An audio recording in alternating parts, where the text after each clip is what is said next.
Assalamualaikum warahmatullahi wabarakatuh. Bismillahirrahmanirrahim. Alhamdulillahilladzi hadana lihadza wa ma kunna linahtadiya laula an hadanallah. Wassalatu wassalamu ala man la nabiyya ba'dah wa ala alihi wa ashabihi wa man tabi'ahu dahu wa walah. Rabbi shrah li sadri wa yassir li amri wahlul 'uqdatam min lisani yafqahu qawli.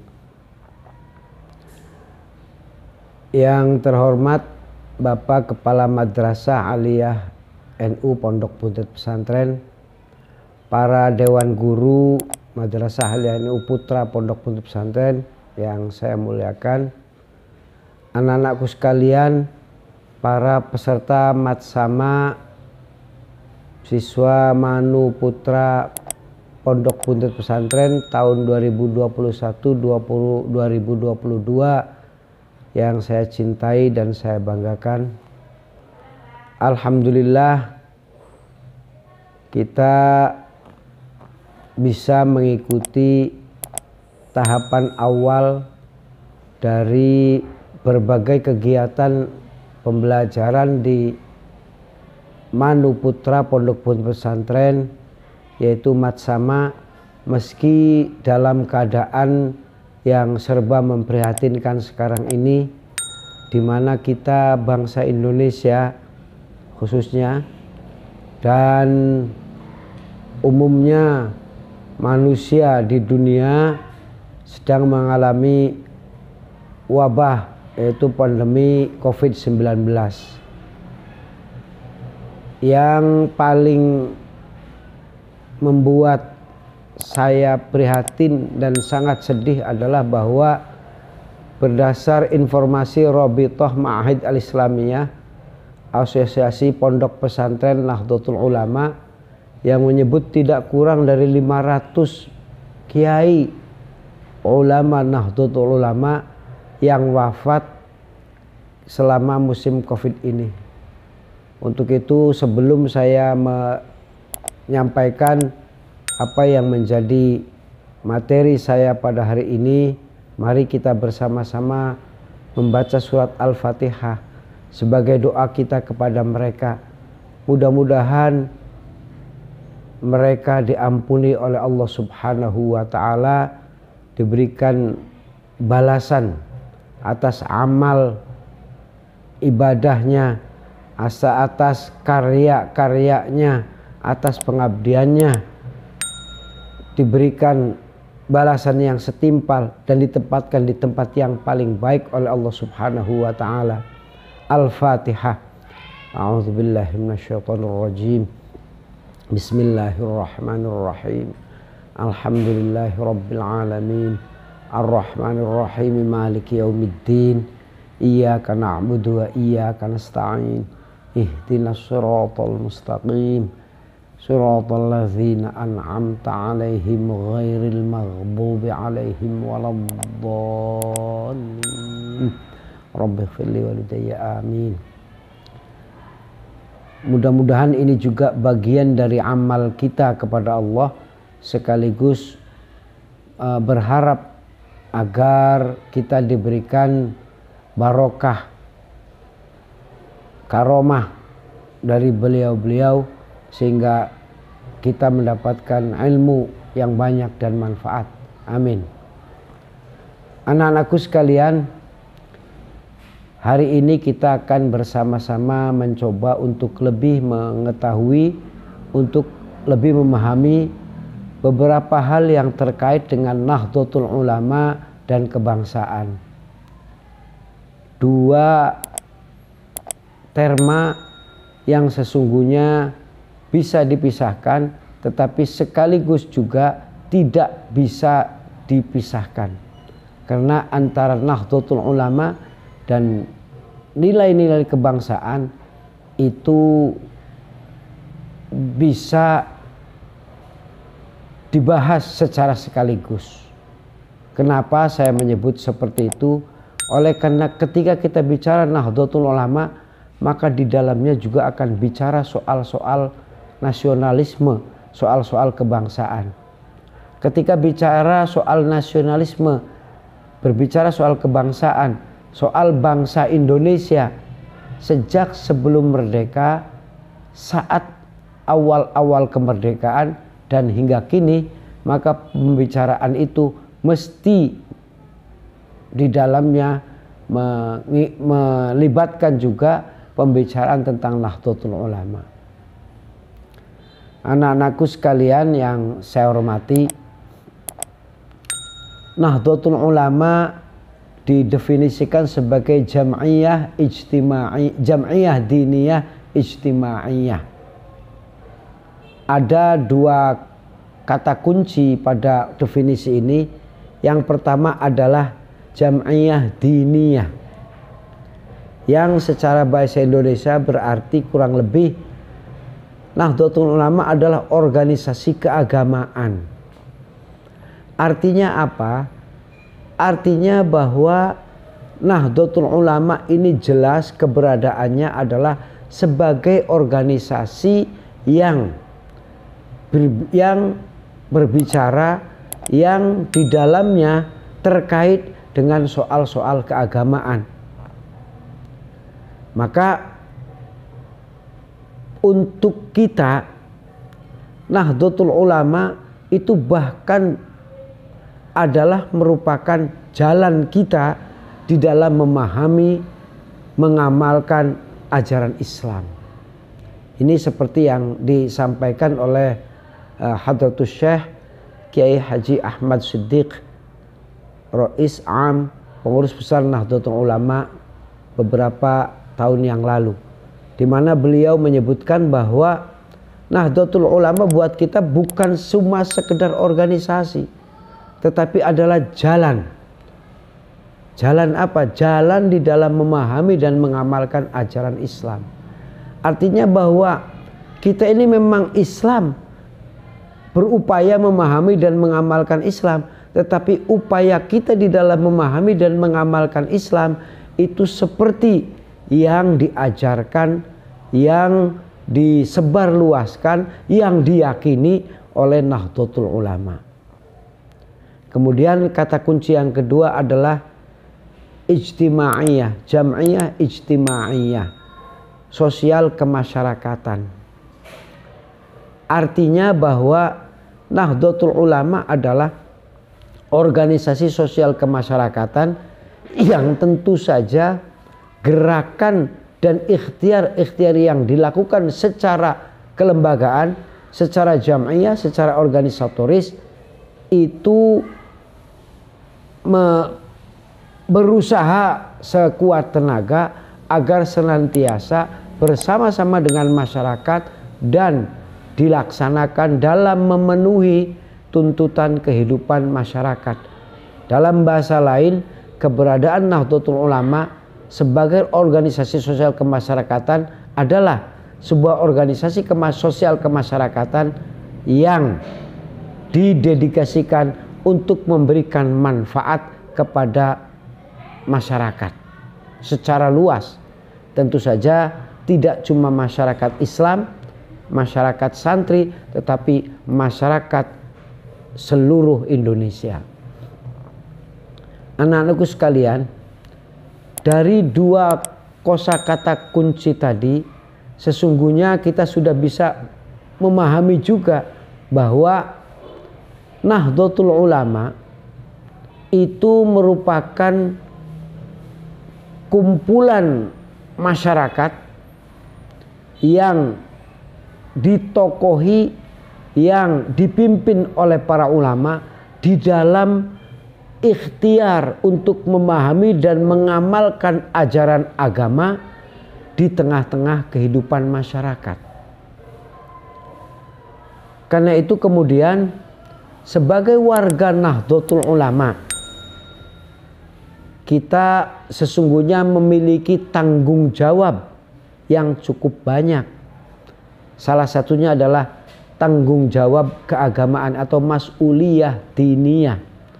Yang dimaksud dengan mas'ulah diniyah, tanggung jawab keagamaan, adalah bahwa ketika kita menjadi warga Nahdlatul Ulama dan kita meyakini bahwa ini adalah jalan yang benar di dalam memahami dan mengamalkan ajaran Islam, maka keharusan kita salah satunya adalah menyebarkan, memberikan pemahaman kepada sebanyak mungkin umat Islam bahwa inilah jalan yang benar, inilah jalan yang tepat di dalam memahami dan mengamalkan ajaran Islam tanpa menyalahkan pendapat dan keyakinan orang lain. Ini menjadi penting oleh karena salah satu sikap keagamaan yang senantiasa menjadi pegangan teguh dan selalu disebarkan oleh warga Nahdlatul Ulama adalah bahwa Nahdlatul Ulama di dalam memahami dan mengamalkan ajaran Islam di tengah-tengah kehidupan sosial kemasyarakatan itu salah satunya mendasarkan ajarannya kepada nilai yang kita kenal dengan nilai tasamuh, toleran. Toleran itu artinya kita mengakui kebenaran, keyakinan dan pandangan orang lain. Dalam soal agama umpamanya, kita menghormati keyakinan orang-orang non-muslim tanpa kita membenarkan keyakinan mereka. Jangan sampai bablas tasamuh ini. Yang kita yakini tentu saja Islam, hanya Islam yang benar. Innad dina 'indallahil Islam. Tetapi sembari kita meyakini kebenaran Islam, kita memberikan ruang kepada orang-orang non-muslim bahwa mereka punya keyakinan sendiri, punya ajaran sendiri, dan itu kita hormati. Karena itu kemudian ajaran dan pandangan Nahdlatul Ulama ini ia akan selalu mengakibatkan, akan selalu menyebabkan orang lain di luar Islam merasa nyaman dengan apa yang dijalankan, apa yang diyakini dan dilakukan oleh warga Nahdlatul Ulama. Mohon maaf, saya selain Rois Suriah, pengurus cabang Nahdlatul Ulama Kabupaten Cirebon, saya juga adalah ketua forum kerukunan umat beragama Kabupaten Cirebon, di mana organisasi ini terdiri dari berbagai tokoh agama-agama yang ada di Kabupaten Cirebon. Saya berkali-kali mendengar ucapan dari ketua Buddha di Kabupaten Cirebon umpamanya yang menyebut ke saya, Pak Kiai, saya ini Buddha. Walaupun saya Buddha, tapi saya tetap NU. Yang ada tetapnya ini yang lucu. Kemudian juga dalam banyak kesempatan pimpinan Katolik Kabupaten Cirebon juga menyebut, saya ini walaupun Katolik tapi saya NU. Karena itu kalau saya disebut kafir dan karena kekafiran saya masuk neraka, saya meyakini bahwa nanti saya akan ditolong, akan diselamatkan oleh saudara-saudara saya warga Nahdliyin. Yang ingin saya sampaikan dengan cerita-cerita tadi adalah bahwa pandangan keagamaan Nahdlatul Ulama sebagai jam'iyah diniyah yang salah satunya didasarkan kepada tasamuh tadi ternyata menyebabkan orang lain di luar Islam merasa nyaman ketika berdampingan, ketika hidup bersama-sama dengan warga Nahdlatul Ulama dalam satu komunitas bangsa. Selain itu anak-anakku sekalian, dalam konteks sosial kemasyarakatan dan dalam konteks kehidupan berbangsa ini, Nahdlatul Ulama meyakini ada persaudaraan yang dalam bahasa Arab disebut dengan ukhuwah. Ini luar biasanya pandangan Nahdlatul Ulama dalam soal ukhuwah ini, di mana Nahdlatul Ulama meyakini persaudaraan itu tidak terbatas kepada hanya sesama umat Islam saja atau ukhuwah Islamiyah saja, bahwa ada ukhuwah Islamiyah, ada persaudaraan sama umat Islam, iya. Tetapi di luar itu juga ada persaudaraan kebangsaan. Sesama warga bangsa diyakini oleh warga Nahdlatul Ulama adalah saudara. Saudara dalam hal kebangsaan. Karena itu Nahdlatul Ulama mengenal apa yang disebut dengan ukhuwah watoniyah. Berikutnya kemudian ini membuktikan betapa luasnya pandangan dan pemikiran Nahdlatul Ulama dalam soal keagamaan dan soal kebangsaan atau sosial kemasyarakatan, di mana sebagai warga NU kita meyakini selain ada ukhuwah Islamiyah, ada ukhuwah watoniyah, juga ada ukhuwah basyariyah, yaitu persaudaraan kemanusiaan. Bahwa pada dasarnya setiap agama apapun tentu sangat menjunjung tinggi manusia dan nilai-nilai kemanusiaan. Karena itu ketika kita bicara soal ke-NU-an, ketika kita bicara soal kebangsaan, baru dari nilai ukhuwah tadi saja kita bisa menggambarkan, kita bisa menyimpulkan bahwa betapa Nahdlatul Ulama itu siap berdampingan dengan siapapun dalam kehidupan bernegara. Rasulullah Shallallahu Alaihi Wasallam ketika beliau menjadi kepala negara, beliau memimpin Madinah yang dulu bernama Yathrib, kota tersebut kemudian diganti oleh Rasulullah menjadi Madinah, dan kita sekarang mengenal dengan sebutan Madinatul Rasul. Itu beliau memimpin masyarakat Madinah yang plural, yang majmuk, yang tidak hanya terdiri dari umat Islam saja, tidak terdiri dari sahabat Muhajirin dan Ansor saja, tetapi juga ada komunitas Yahudi, ada orang-orang Kristen di sana, yang kesemuanya kemudian bisa hidup berdampingan secara damai di bawah kepemimpinan Rasulullah. Rasulullah mencontohkan bahwa bagaimana dalam sebuah komunitas bangsa itu Islam bersikap, Islam menghormati agama-agama yang lain. Itulah secara singkat salah satu yang menjadi rujukan keyakinan warga Nahdlatul Ulama di Indonesia ini. Bahwa Indonesia itu memang sudah sejak awal, sudah sejak kelahirannya itu terdiri dari berbagai agama, terdiri dari banyak suku, terdiri dari banyak bangsa, dan terdiri dari beragam bahasa.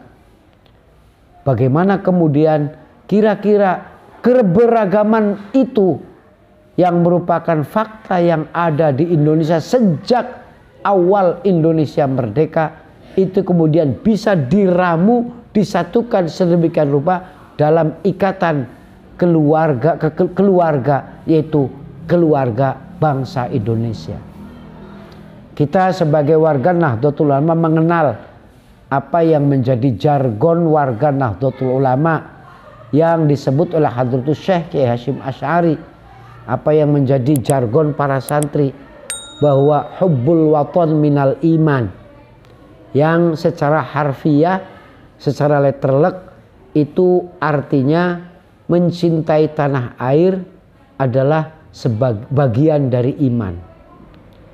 Profesor Kiai Said Aqil Siraj, Ketua Umum Pengurus Besar Nahdlatul Ulama, itu bahkan memaknai lebih dari ungkapan Hadratus Syekh yang luar biasa ini, bahwa hubbul waton minal iman itu berarti nasionalisme adalah bagian dari iman. Beliau kemudian menjelaskan artinya bahwa seorang nasionalis haruslah beriman, dan orang yang beriman haruslah nasionalis. Paling tidak anak-anakku sekalian, dari paparan fakta sederhana yang tadi saya sampaikan, kita bisa berkesimpulan bahwa warga Nahdlatul Ulama adalah warga yang sejak awal diajarkan oleh para ulama, oleh para kiai untuk mencintai bangsanya, untuk mencintai tanah airnya. Karena itu secara singkat saya tegas menyebut, jangan pernah ragukan nasionalisme santri, jangan pernah ragukan nasionalisme Nahdlatul Ulama. Sebab pandangan agama Nahdlatul Ulama itu tidak memisahkan antara kehidupan berbangsa dan kehidupan beragama, antara kehidupan bernegara dengan kehidupan beragama. Itu adalah ibarat dua sisi dari sekeping mata uang, satu tarikan nafas, tidak bisa dipisahkan. Ini yang kemudian kita kenal bahwa pandangan Nahdlatul Ulama bukanlah pandangan yang sekuler. Kalau orang sekuler itu memisahkan antara kehidupan dunia, antara kehidupan negara dengan kehidupan agama. Paling tidak bisa disimpulkan orang sekuler itu adalah orang yang berpandangan bahwa ad-dinu lillah wal ardu lil jami'. Urusan agama itu urusan Tuhan, urusan Allah, sementara soal duniawi itu urusan bersama. Pandangan Nahdlatul Ulama tidak seperti itu, tidak memisahkan antara kehidupan dunia dengan kehidupan akhirat, termasuk kehidupan berbangsa dan kehidupan bernegara dan kehidupan beragama. Anak-anakku sekalian, dari kosakata jam'iyah ijtimaiyah, organisasi sosial kemasyarakatan, maka kita juga bisa menarik benang merah bahwa apapun yang diupayakan, apapun yang menjadi aktivitas Nahdlatul Ulama itu senantiasa terkait secara langsung dengan kondisi sosiokultural, dengan kondisi sosial kemasyarakatan. Program-programnya umpamanya itu dibuatkan sedemikian rupa supaya sesuai dengan kebutuhan dan tuntutan masyarakat. Dari sisi ini juga para kiai, para ulama Nahdlatul Ulama sering sekali mengajarkan kepada kita bahwa khairun nas anfa'uhum linnas, bahwa manusia yang paling baik adalah manusia yang sebanyak mungkin memberikan manfaat kepada sebanyak mungkin orang. Itu artinya bahwa sebagai organisasi tadi sosial kemasyarakatan, keberadaan Nahdlatul Ulama juga diupayakan supaya memberikan manfaat kepada sebanyak mungkin manusia tanpa sekat, tanpa terikat oleh agama, tanpa terikat oleh keyakinan, tanpa terikat oleh wilayah geografis umpamanya. Karena itu anak-anakku sekalian, sekali lagi, manakala kita bicara soal keislaman, soal keindonesiaan, dan soal keagamaan, dan soal keindonesiaan dan keislaman, maka Nahdlatul Ulama adalah salah satu organisasi sosial keagamaan kemasyarakatan yang sudah selesai. NU tidak pernah punya masalah dengan negara. Kalau sekarang orang lain maksud saya menuduh NU, menyerang NU dengan NU itu menjadi benteng dari pemerintah, NU selalu mengikuti kemauan pemerintah. Mohon maaf dalam hal ini Pak Jokowi, NU selalu membela Jokowi, menjadi tameng Pak Jokowi. Buat NU siapapun pemimpinnya, siapapun presidennya, itu memang harus kemudian dijaga, harus dipertahankan. Kemaslahatan masyarakat, kemaslahatan negara ini dalam pandangan Nahdlatul Ulama jauh lebih penting ketimbang siapa pemimpinnya. Soal hari ini kemudian pemimpin Indonesia ini Pak Jokowi dengan Kiai Haji Ma'ruf Amin, itu soal kebetulan saja. tetapi selalu saja sejarah Nahdlatul Ulama menunjukkan kepada kita bahwa salah satu watak Nahdlatul Ulama adalah loyal terhadap kepemerintahan. Karena ini bukan pandangan yang oportunis kata sementara orang yang menuduh jelek kepada Nahdlatul Ulama, tetapi justru berangkat dari pandangan keagamaan dan keyakinan keagamaan Nahdlatul Ulama, bahwa kemaslahatan itu harus didahulukan, kemaslahatan bersama itu harus senantiasa dikedepankan, mencegah kemungkaran, memerintahkan kebaikan, amar ma'ruf nahi mungkar umpamanya, itu dalam keyakinan Nahdlatul Ulama juga harus dilakukan dengan ma'ruf. Mengajak orang lain untuk berbuat baik harus dilakukan dengan cara yang baik. Demikian juga halnya nahi mungkar, mencegah, melarang orang lain untuk berbuat buruk, itu juga harus dilakukan dengan cara-cara yang ma'ruf, dengan cara-cara yang baik. Karena itu apapun yang terjadi sebagai dinamika dari keadaan masyarakat di Indonesia, Nahdlatul Ulama senantiasa mengedepankan pandangan tadi, kemaslahatan bersama, persaudaraan, mencegah kemafsadatan, dan seterusnya dan seterusnya.